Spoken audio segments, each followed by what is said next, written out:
Hi, this is Julianne Price with Life Edit and Design, and today I wanted to talk to you about balance.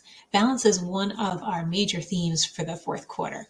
And if you're either following the astrological or the astronomical calendars, doesn't really matter which, Libra tends to fall right into this fourth quarter. And it's all about balance, right? You can picture the scales in your mind.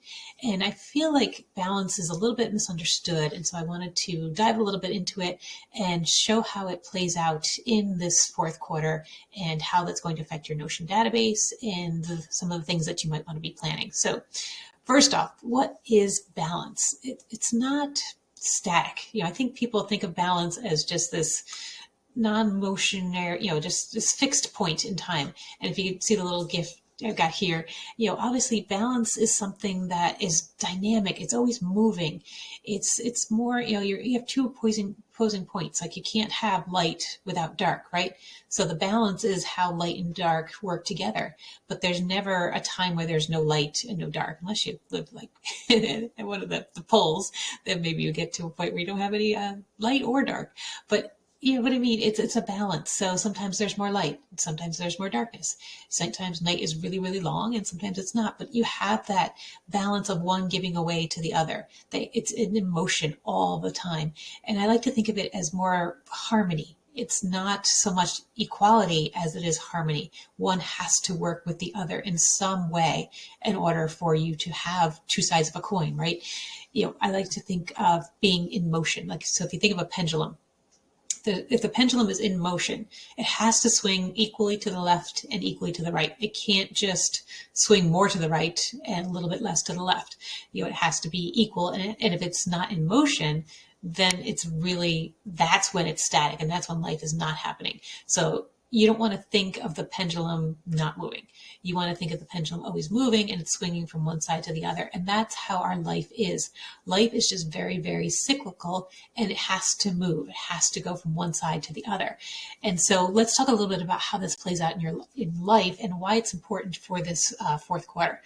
So I wanted to use the example of my fitness routine and my working out. So I was doing awesome. June, July, August, I was really crushing. I was working out daily. I was hitting all my movement goals. I was going out for a walk every single morning. I had different challenges I was taking. I used the Peloton and there was all these different challenges and I was crushing it. I was doing awesome. And then the pendulum swung, right? So September came around and I stopped going for the walk and I lost all my motivation and I really felt guilty, like just that, I should be out doing more. I should be out being active. What happened? I was doing so well. And I think, you have to accept that it's going to change, right? That life isn't always going to be one way. You're not always going to be crushing it. The pendulum has to swing, has to go from one side to the other. The scales have to tip. Something has to be on one side and something has to be on the other. If you have nothing on one side, it's never going to move, right? You need the dynamic changing between the two sides in order for things to happen. So in this example, and I'm sure you've experienced this in your own life where you were doing great. Maybe you were following a really healthy diet and then it dropped off. Or you were doing like me and you're working out great and then it dropped off. Or maybe you had some other personal habits that you were really, really good at. And then all of a sudden, it completely dropped off. What happens and what do you do? So the first thing is just start to look at, what were those triggers? What happened in your life from one side of the pendulum swing to the other. So in the summer, there was plenty of daylight. Obviously the temperatures were great and my energy is an all-time high. So working out was easy and going for those daily walks in the morning, the sun was shining. It was beautiful out. Like, of course you wanted to start your day off at the best part of the day as far as, temperature wasn't too hot. And then things swung, right? The pendulum swung. So for me in September, the very first week, I wound up getting COVID. And that knocked me completely off my schedule. So the season was just changing and I lost my entire rhythm, spent a week on the couch and then another week of just trying to get back into rhythm. And then October came around and I have a very heavy volunteer schedule at the beginning of October. And that was a week of just volunteering 9 to 5 every day and just coming home and being really tired. And while all that was happening, the temperature was changing. So those morning walks started to go away. So all of that happened kind of on top of each other within the span of beginning of September to mid-October. All of that happened and I lost my momentum. Those were my personal triggers. But look at your own life and say, what happened? Why did you go from crushing it in whatever area of your life, whether it was diet, exercise, whatever, healthy habits, to not so much, to kind of like, what happened? Look for those personal triggers, because that's going to give you a lot of information. Because when I look at this, can I control that I got COVID? No, not at all. Can I control the heavy volunteer schedule? Yes, that's something that I could work more, work better, try to lighten my schedule, make some changes. That's something that's in my control. The temperature, that is not in my control. That is going to happen every year, right? So you have to kind of look at your personal triggers and decide which ones can you do something about and which ones are really beyond your control. And then also be looking at the natural cycles. So obviously it's spring, your energy is starting to build, right? You're getting excited, you're getting back outside.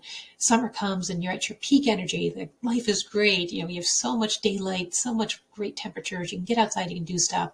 And then fall comes, and that's kind of that waning energy.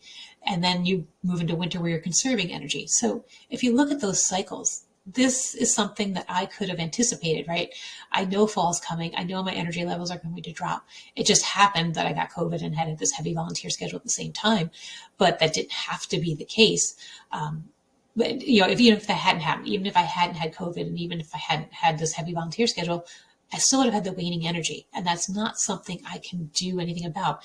This is just life. This is the cycle. It's going to happen over and over and over. So what do you do about this? So the first thing that I would say is give yourself grace. Obviously, this is going to something that's going to happen. You're always going to have that pendulum swinging. You're always going to have the scales tipping one way or the other. It's dynamic. It's always going to be in motion. So just recognize it for what it is. There's nothing wrong. You didn't do anything wrong. It's just life. It's moving through the cycles. And give yourself grace. Don't be so hard on yourself. And I'm telling myself this as I'm recording this. It's something that I need to hear is, you have to accept that there's nothing I could have done about my energy levels changing. It was going to change because the seasons were going to change. And I don't need to beat myself up. I can just accept the cycles, accept them for what it is, and not be so hard on myself. And some of the other things that I can do is really be proactive on the self-care. So be kind to yourself. Again, going back to the giving yourself grace, be kind. You don't need to beat yourself up. You don't need to, say, what happened? Why can't I do this? And kind of really look at yourself in a negative light and give yourself all that negative self-talk of why aren't you out there riding the bike? Why aren't you out there doing your daily walks? Part of it's because you don't have the energy. So, and the temperatures have changed. So you don't want to be out at, first thing in the morning, going for those walks. Like, why are you beating yourself up for things that you can't control, things that are natural, things that are part of the rhythm of life? And here you are beating yourself up because you're following those natural rhythms. So stop it. Be kind to yourself. And the second thing is anticipate the change. It's going to happen, right? These seasons are going to happen. They happen every year. So why are you why are you surprised, I guess? And I even say that to myself, and don't say this in a negative way, but you saw this was coming. You knew fall was coming. You knew you were going to change up your routines. And instead of accepting that, I was looking at these things like, oh, I got COVID. And, oh, I had this heavy volunteer schedule and I should have anticipated those. Well, yeah, those are things I could not have controlled. The COVID, that wasn't within my control, but this natural cycle was going to happen anyway, regardless of that. And so my job is to really accept the change, anticipate the change, and be ready for what to do. So let's look at some of the next steps. What can we do about this? The first is to really get curious. What triggered the behavioral change? If it wasn't seasons, was there something else going on that triggered your behavior change? And has it happened before? And can you expect it to happen again? So when we talked about anticipating the change, it's looking at those patterns in your life and saying, well, how many times did you have a great diet that you stopped? Or how many times did you start working out? And when you stopped, was it seasonal or was there something else going on? And was that something repetitive, something that shows up in your life all the time? Do you get excited about something and then get bored with it? Do you get excited and find it's too difficult or too complex? Look for those clues to say, this is either a recurring pattern, or is it something I could have controlled? Will it happen again? And if it can, what can I do for it? So you can plan what you're going to do next. So after you've gotten curious and identified those triggers, What are you going to do about it? And this is where you get to use your planner for good, I like to say, is you can start to look at that cycle and say, okay, well, I know, every 3 or 4 weeks I get bored with something, or, the seasons change, when the light changes, when the temperature changes, I know what happens. When I get to a different cycle at work, if there's a heavy season and a lighter season, I know what happens. My self-care goes out the window when we get really busy, or I get really stressed about these things, or as the holidays approach, maybe you get very stressed and your dieting, your good meals, your good habits as far as food go out the window. Well, you can anticipate what that next part of the cycle is. And this is where your planner really gets to be powerful, is what can you do to get the most out of what's coming? You know what's coming, right? If you have repeating patterns, what habits, projects, and challenges will bring you joy in that next cycle? How do you want to alter your eating habits? How do you want to alter your physical, your working out, your exercise, your routines? How do you want to change up your self-care? How do you want to change up your self-talk for what's coming? These are things you can put right into your planner, and you can do it now. We're at the beginning of Q4, and I think that's kind of the most dramatic changes is, maybe for the most, I don't want to say negative, but it has a big impact, and it tends to be a lot of negative self-chatter. When you get into Q4, you feel like the year's slipping away and maybe you didn't accomplish your goals, and then the daylight changes and the temperatures change. And so you kind of have this downward spiral, and then you have all this frenetic energy around the holidays. And so you kind of get out of control and you just throw up your hands at this time of year, right? And if you've done that in the past, look at it and say, okay, this is the time of year where all my good habits just go right out the window. I don't want that to happen this year. I can plan for what's next. And I can use my planner and start to build in new habits, new projects, things that will make the best out of the season to come. How can you maybe deal with stress better since you've dealt with it before, and stress eating if that's what happens to you? How can you deal with the fact that there's candy from Halloween on, right? There's candy in the office or candy in your home. Maybe your kids are bringing candy.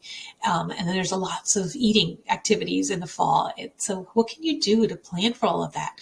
These are things that are within your control. You know the weather's going to change. You know the holidays are coming. What can you do now to plan for that? And the other thing is to change your expectations. Redefine what success means, and success in the season that you're in, whether it's the season of the calendar or the season of your life. What are different expectations? How can you change things? So for me, I'm going to change my working out expectations. So originally, yes, it was go for a walk every single day and ride the bike or do a workout every day. Well, I have to realize that my energy has changed, and I have to look at, okay, if it gets dark earlier, I know I want to curl up on the couch with a good book a whole lot earlier than I did in the summer. So in the summer, I was looking to do my workouts at 3:00, and I was excited to do it then.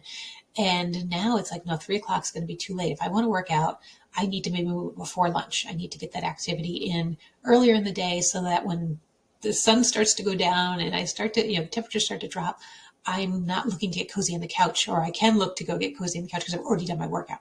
So I have to change what success means. I have to change my patterns, change my rhythms. And so when you go to your Notion database, this is where you want to start to change things up.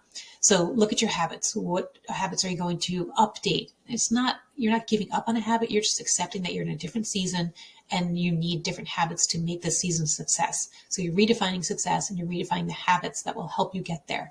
You want to make notes on your tracker too. So if you're not as aware of your patterns as you'd like to be, start to make notes in your tracker as to what happened. Like if you didn't drink all the water you wanted to drink, or you didn't take all the steps you wanted to take, or you didn't eat healthy, start looking for those triggers so that you can have really good notes to follow to, number one, to help you overcome those and help you combat them by saying, hey, I can anticipate that this is going to happen. At this point in the day, all week long, I lost my motivation. All right, so next week, what can I do? Looking at my notes, what clues do I get so I can change the habit for next week? Or you can even change the habit for the next time that winter rolls around. If you have some really good notes, when winter comes around next year, you'll be able to say, hey, I can anticipate the changes. I saw what happened. I saw what I tried, and I saw it worked. And now I can do even better next year. So the notes are great for short term and for long term. So make some really good notes there. I have daily questions that I use every single night. I have 4 questions that I ask as I'm kind of winding down my day about, what was great about the day? What was the best part about the day? What did I learn about the day? You might want to change up your daily questions to be more like, what triggered me today? When was I most motivated today? When was my energy at its highest today? When was my energy at the lowest today? What were some of the things I was thinking? What was some of my self-talk? So you might want to change up those daily questions that you do every night, whether you do them in a journal or you do them right in your Notion. I do them right in my Notion database.